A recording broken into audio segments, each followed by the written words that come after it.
তোমরা কি খুব সহজেই চিংড়ি দিয়ে কচুর তরকারি রান্না করতে চাও? তাহলে এই ভিডিওটা তোমাদের পুরোটাই দেখতে হবে। প্রথমেই কড়ায় তেল গরম করে দিয়ে দেবে জিরে ফোড়ন। আমি এখানে একটু বেশি জিরে ফোড়ন দিয়ে দিয়েছিলাম, তোমরা চাইলে এতটা নাও দিতে পারো। জিরেটাকে ভালো মতো ভেজে নিতে হবে। এরপর এর মধ্যে কেটে রাখা সবজিগুলো এক এক করে দিয়ে দেব। সবজিটা আমি আগের থেকেই কেটে রেখে দিয়েছিলাম। আলু, কচু এবং কাঁচা লঙ্কা।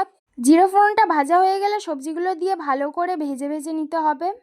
হালকা ভাজা ভাজা হয়ে লাল লাল হয়ে আসলেই ওর মধ্যে দিয়ে দিতে হবে গুঁড়ো মশলাগুলো।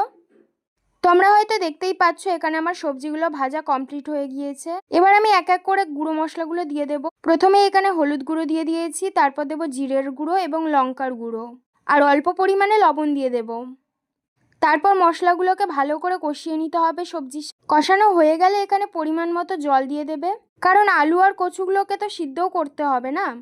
যেহেতু আমি এখানে চিংড়ি দিয়ে কচুর তরকারি রান্না করছিলাম, তাই চিংড়িগুলোকে আমি আগে থেকেই ভেজে রেখে দিয়েছিলাম। সেই চিংড়িটাকে এবার তরকারির মধ্যে দিয়ে মিশিয়ে দেব। রেডি হয়ে গিয়েছে আমাদের চিংড়ি দিয়ে কচুর তরকারি। ভালো লাগলে লাইক করে দিও।